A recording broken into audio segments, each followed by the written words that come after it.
यीशु ने कहा था तेरा है नहीं है सेवा भी कहती गल हुण सच्ची है हुण मैं मेल करदी हां यहूदियां दे नाल अते अपने नगर अते अपने घर नूं बरकत विच ले जावांगी यीशु मसीह दे नाम विच।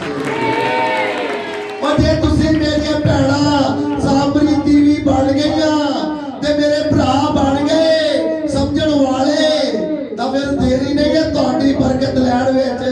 अज हन्ना नहीं बनिया जा रहा दुआ ही नहीं करनी आउंदी।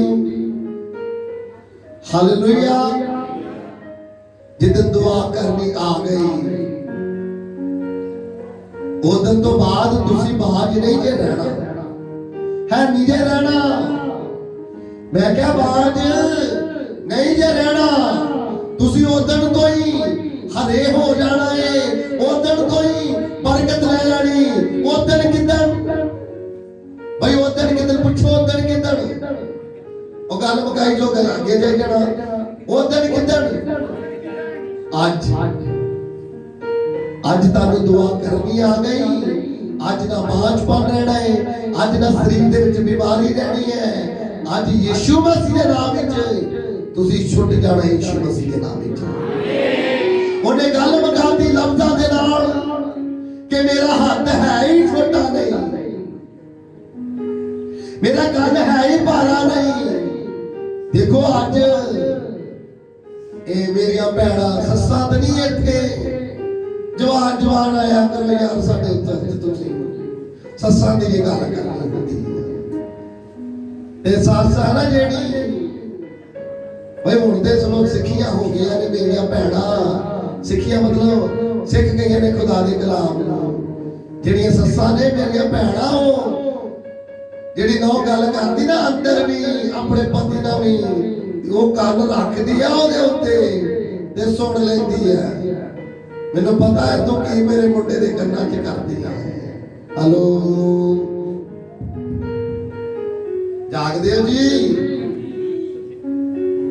सस कहंदी मैं वेख लिया मेरे मुंडे नूं तू पढ़ाउंदी है मैं तेरी गल सुन ली ते सुणन नूं कूचे दी आवाज नहीं हुंदी है कहती फिर भी मैं कूचे की आवाज विचों ही तेरी आवाज सुन ली। समझना जी अगे हालेलुया बोलो हाँ यीशु सस नालों भी माड़ा है जी। हेलो यीशु फिर सच नालों भी माड़ा होया खुदा फिर सच नालों भी माड़ा होया। ओदे कान सस दे एडे पतले ते खुदा दे कान भारी। जिंदन तुसी होगे खुदा दे फिर तुसी होगे भी ना बड़ा होंग दस दिया बीवी भी किहे वेले सस भी किहे वेले पराउणा भी किहे वेले ते ओ कान लगा के भागो दी बात ते होंगी जा तेरा ते काम ही इहो है। समझ गए हो जिंदन होए खुदा दे इको ही होग खुदा दे घर विच पहुंच जावेगी यीशु मसीह दे नाम विच। मैं कह जागदे हो शुक्रगुजारी करते जाओ खुदा दी कि समझ आ गई कि सस दा कान इन्ना पतला कि खुदा दा कान ही भारी है नहीं है। वो इको भी बरीक सुन जाता जे उन्हें क्या जेड़ियां गल्लां तू गुप्त मन विच करदा है अंधेरे दियां गल्लां मैं चानण विच प्रगट करांगा ते फिर ओदा हाथ छोटा नहीं जे ओदा कान भारी नहीं जे कि तुहाडी आवाज ना सुने। सस नालों ते थोड़ा जिहा तकड़ा समझो खुदा नूं। हालेलुया सस बड़ी किया हालेलुया कपत्ती ते नहीं कहना भरावा क्योंकि आउंदियां ने साडे भी इत्थे ते हुण मेरियां भैणां होर भी हैगी जिन्हां ने हुण पुत्त विआह के लिआउणे ने ते एवें कहणगे कि आला नूं पास्टर कहंदा सस कपत्ती है। हालेलुया ते ओ नौ कहदी मेरी सस बड़ी किया कपत्ती ओ ते मैनू हिलण नहीं दिंदी ओ ते मैनू दूसरी गल नहीं करन दिंदी। ऐना डर अद्धा ही कर दो खुदा दा डर जी मुक गए ने तुहाडे लोग समझ विच आ गई है ते समझ विच ही बरकत है यीशु मसीह दे नाम विच। हालेलुया हुण अगला हवाला सी पढ़ना है याकूब 4 ते ओदी ਅਧਿਆਏ 4 ਤੇ 3 ਤੇ 4 ਹੈ।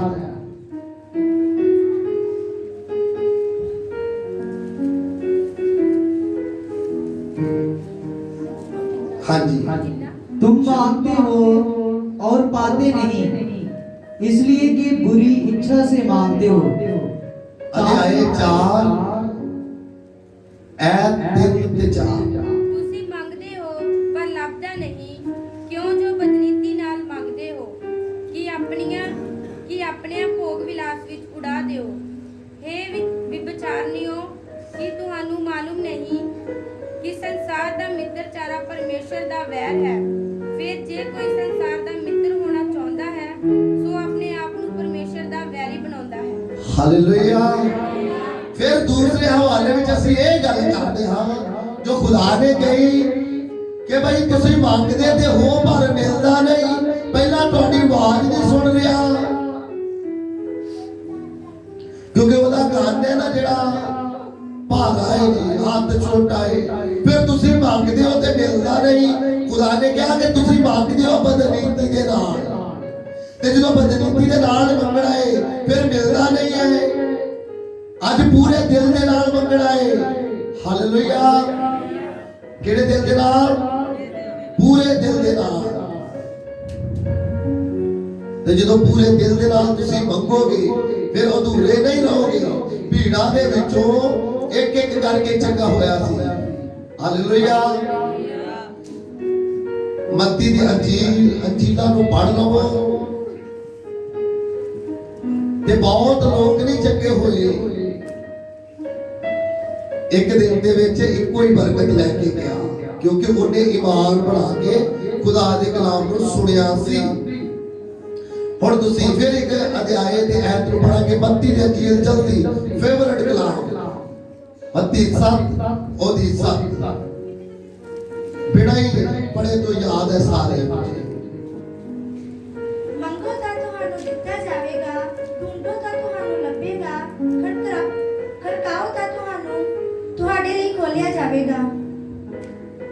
ਹਾਂਜੀ ਅੱਗੇ। ਕਿਉਂਕਿ ਹਰੇਕ ਮੰਗਣ ਵਾਲਾ ਪਾ ਲੈਂਦਾ ਹੈ ਅਤੇ ਢੂੰਢਣ ਵਾਲੇ ਨੂੰ ਲੱਭਦਾ ਹੈ ਅਤੇ ਖੜਕਾਉਣ ਵਾਲੇ ਲਈ ਖੋਲਿਆ ਜਾਵੇਗਾ। ਫਿਰ ਸ਼ਬਦ ਦੁਬਾਰਾ ਪੜਾਂਗੇ। ਮੰਗੋ ਤੇ ਤੁਹਾਨੂੰ ਦਿੱਤਾ ਜਾਵੇਗਾ। ਬੋਲੋ ਜੀ, ਮੰਗੋ ਤੇ ਤੁਹਾਨੂੰ ਦਿੱਤਾ ਜਾਏਗਾ, ਖਟਖਟਾਓ ਤੇ ਤੁਹਾਡੇ ਲਈ ਖੋਲਿਆ ਜਾਵੇਗਾ, ਢੂੰਡੋਗੇ ਤੇ ਤੁਸੀਂ ਪਾਓਗੇ। ਹੁਣ ਮੰਗਣਾ ਕਿੱਦਾਂ ਹੈ ਇਹ ਜੁਗਤੀ ਸਿੱਖਣੀ ਹੈ। ਮੰਗਣ ਦੀ ਜੁਗਤੀ ਸਾਡੇ ਕੋਲ ਹੈ ਹੀ ਨਹੀਂ। ਅਸੀਂ ਸਿਰਫ ਮੰਗੀ ਜਾ ਰਹੇ ਹਾਂ ਤੇ ਮੰਗਣਾ ਕੀ ਹੈ? ਹਾਲੇਲੂਇਆ। ਅੱਜ ਕਿੰਨੇ ਲੋਕ ਘਰ ਮੰਗਦੇ ਨੇ, ਕਿੰਨੇ ਲੋਕ ਜਾਇਦਾਦ ਮੰਗਦੇ ਨੇ, ਕਿੰਨੇ ਲੋਕ ਚੰਗਿਆਈ ਮੰਗਦੇ ਨੇ। ਹਾਲੇਲੂਇਆ। ਜਿੱਦਣ ਤੁਸੀਂ ਖੁਦਾ ਦੇ ਹੋ ਗਏ, ਜਿੱਦਣ ਤੁਸੀਂ ਖੁਦਾ ਦੇ ਹੋ ਗਏ, ਉਸ ਤੋਂ ਬਾਅਦ ਇਹ ਜਿਹੜਾ ਚੈਪਟਰ ਹੈ ਇਹਨੂੰ ਬੰਦ ਕਰ ਲੈਣ ਦੀ ਜ਼ਰੂਰਤ ਹੋ ਜਾਣੀ ਹੈ ਕਿ ਹੁਣ ਇਹ ਮੰਗਣ ਦਾ ਸਿਸਟਮ ਸਾਡੇ ਕੋਲ ਬੰਦ ਹੋ ਗਿਆ ਹੈ, ਕਿਉਂਕਿ ਹੁਣ ਆ ਗਿਆ ਖੁਦਾ ਦੇ। ਤੇ ਜਦੋਂ ਪਿਤਾ ਦੇ ਹੋ ਗਏ ਤੇ ਪਿਤਾ ਦੀਆਂ ਸਾਰੀਆਂ ਚੀਜ਼ਾਂ ਸਾਡੀਆਂ ਹੋਣਗੀਆਂ। ਹੁਣ ਮੰਗਣ ਦਾ ਤਰੀਕਾ ਇਹ ਹੈ ਕਿ ਜੇ ਮੰਗਦੇ ਆ ਤੇ ਮੈਂ ਮੰਗਦੇ ਬਦਨੀਤੀ ਦੇ ਨਾਲ ਹੈ ਕਿ ਦੇ ਖੁਦਾਵੰਦ ਕੰਮ, ਦੇ ਕੰਮ, ਤੇ ਉਹਦੇ ਵਿੱਚੋਂ ਟਾਈਮ ਹੁਣ ਨਿਕਲੇਗਾ ਤੇਰੇ ਲਈ। ਹਾਲੇਲੂਇਆ। ਦੇ ਤੰਦਰੁਸਤੀ, ਤੇ ਉਹਦੇ ਵਿੱਚੋਂ ਦੁਆ ਹੀ ਨਹੀਂ ਕਰਾਂਗੇ ਤੇਰੇ ਲਈ, ਤੇਰੇ ਅੱਗੇ ਆਵਾਂਗੇ ਨਹੀਂ ਉਸ ਤੰਦਰੁਸਤੀ ਦੇ ਵਿੱਚੋਂ। ਦੇ ਘਰ, ਤੇ ਉਹੋ ਹੀ ਘਰ ਦੇ ਵਿੱਚ ਅਸੀਂ ਬੁਰਾਈ ਨੂੰ ਕਰਦੇ ਰਵਾਂਗੇ। ਮੰਗਿਆ ਏ ਬਦਨੀਤੀ ਦੇ ਲਈ, ਮੰਗਿਆ ਏ ਆਪਣੇ ਭੋਗ ਵਿਲਾਸ ਦੇ ਲਈ, ਤੇ ਜਦੋਂ ਮੰਗਿਆ ਕਿ ਖੁਦਾ ਘਰ ਦੇ ਤੇਰੀ ਇਬਾਦਤ ਦੇ ਲਈ ਸਦਾ ਖੋਲ ਰੱਖਾਂਗੇ ਯਿਸੂ ਮਸੀਹ ਦੇ ਨਾਮ ਵਿੱਚ।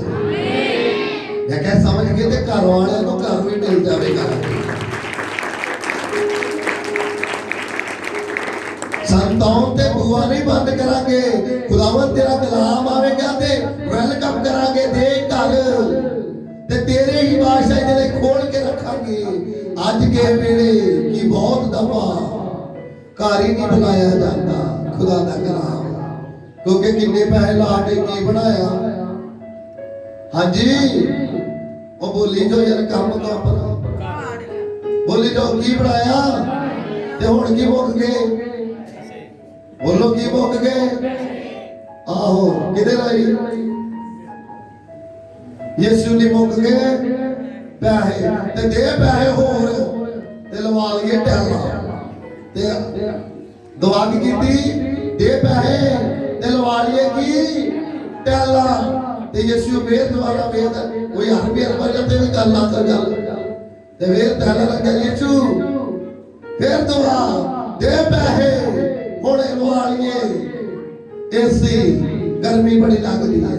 ਤੇ ਯਿਸੂ ਦੁਆਰਾ ਬਾਹਰ ਹੀ ਖਲੋਤਾ ਵੀ ਭਾ ਮੈਂ ਵੀ ਗਰਮੀ ਚ ਕੇ ਬਾਹਰ, ਉਹ ਭਰਾਵਾ ਆਪਣੇ ਆਪ ਨੂੰ ਤਾਂ ਸੁੱਖ ਚ ਕਰ ਲਾਂ ਦੋ, ਤੇਰਾ ਤੇ ਕੰਮ ਸੁੰਦਰ ਹੀ ਹੋਣਾ ਵਾ। ਹਾਲੇਲੂਇਆ।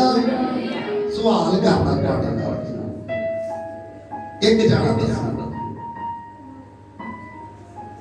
ਯਿਸੂ ਦਾ ਹਾਲ ਕਿੱਦਾਂ ਦਾ ਹੈ। ਦੱਸ ਭਾਈ ਯਿਸੂ ਦਾ ਹਾਲ ਕਿੱਦਾਂ ਦਾ ਹੈ, ਉੱਠ ਕੇ ਦੱਸ ਦੇ। ਚਲ ਮੈਂ ਉੱਠ ਕੇ ਪੁੱਛ ਰਿਹਾ ਯਿਸੂ ਦਾ ਹਾਲ ਕਿੱਦਾਂ ਦਾ ਹੈ। ਯਿਸੂ ਦਾ ਹਾਲ ਕਿੱਦਾਂ ਦਾ ਹੈ।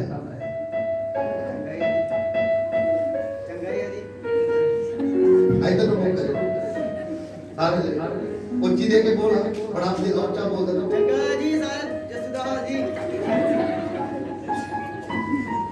ਇੱਧਰ ਨੂੰ ਕਿਆ ਜਸਦਾ ਚੰਗਾ ਜੀ ਸਰ। ਕਹਿ ਦਿਆ ਕਿ ਯਿਸੂ ਦਾ ਹਾਲ ਚੰਗਾ ਵਾ। ਸਮਝੋ ਇਹ ਸਮਝਾਉਣ ਦੇ ਲਈ ਇਹਦੇ ਵਿੱਚ ਹੀ ਬਰਕਤ ਹੈ। ਕਿਉਂ ਜੋ ਨਾ ਕਰੋ ਜਸਦਾ ਹਾਲ ਚੰਗਾ ਜੀ। ਤੇ ਇੱਥੇ ਕਾ ਯਾਦ ਰੱਖਣਾ। ਸੁਣਿਓ ਯਿਸੂ ਦਾ ਹਾਲ ਪਤਾ ਕਿਹਦੇ ਨਾਲ ਜੁੜਿਆ ਜੀ, ਇਹਦੇ ਨਾਲ ਵੇਖ ਕੇ ਦੱਸਿਓ ਯਿਸੂ ਦਾ ਹਾਲ ਚੰਗਾ ਹੀ ਬਣਾਇਆ ਜੀ, ਵੇਖ ਕੇ ਦੱਸਿਓ ਜੀ। ਹਾਂਜੀ ਸਾਡੇ ਹਾਲਾਤ ਨੇ ਜੀ ਦੱਸੋ ਦਾ that is right, ਤੁਹਾਡੇ ਹਾਲਾਤ ਯਿਸੂ ਦਾ ਹਾਲ ਹੈ। ਬੈਠ ਜਾਏ। ਜਦੋਂ ਤੁਹਾਨੂੰ ਕੋਈ ਪੁੱਛੇ ਕਿ ਯਿਸੂ ਦਾ ਕੀ ਹਾਲ ਹੈ, ਪਰਮਾਤਮਾ ਦਾ ਕੀ ਹਾਲ ਹੈ, ਉਹ ਪਰਮਾਤਮਾ ਦੁਖੀ ਹੈ ਕਿਉਂਕਿ ਤੁਸੀਂ ਦੁਖੀ ਹੋ। ਤੁਹਾਡੇ ਤਨ ਤੇ ਕੱਪੜਾ ਨਹੀਂ, ਤੁਹਾਡੇ ਘਰ ਦੇ ਉੱਤੇ ਛੱਤ ਨਹੀਂ, ਉਹ ਤੁਹਾਡੇ ਕੋਲ ਖਾਣ ਨਹੀਂ, ਭੋਜਨ ਨਹੀਂ। ਖੁਦਾ ਦੁਖੀ ਹੈ ਔਰ ਤੁਸੀਂ ਕਿਹਾ ਖੁਦਾ ਸੁਖੀ ਹੈ। ਤੁਹਾਡੇ ਹਾਲ ਦੇ ਨਾਲ ਖੁਦਾ ਦਾ ਹਾਲ ਜੇ ਤੁਸੀਂ ਸੁਖੀ ਹੋ ਤੇ ਖੁਦਾ ਵੀ ਸੁਖੀ ਹੈ। ਫਿਰ ਮੈਂ ਪੁੱਛਾਂ ਤੇ ਜਦੋਂ ਵੀ ਤੁਹਾਨੂੰ ਕੋਈ ਪੁੱਛੇ ਤੇ ਦੱਸਿਓ ਕਿ ਅਜੇ ਖੁਦਾ ਦਾ ਹਾਲ ਐਡਾ ਵਧੀਆ ਨਹੀਂ। ਹਾਲੇਲੂਇਆ। ਖੁਦਾ ਦਾ ਹਾਲ ਉਦੋਂ ਵਧੀਆ ਹੋਵੇਗਾ ਕਿ ਜਦੋਂ ਸਾਡੇ ਹਾਲ ਤੇ ਸਾਡੇ ਹਾਲਾਤ ਚੰਗੇ ਹੋ ਗਏ। ਸਮਝ ਗਏ ਹੋ।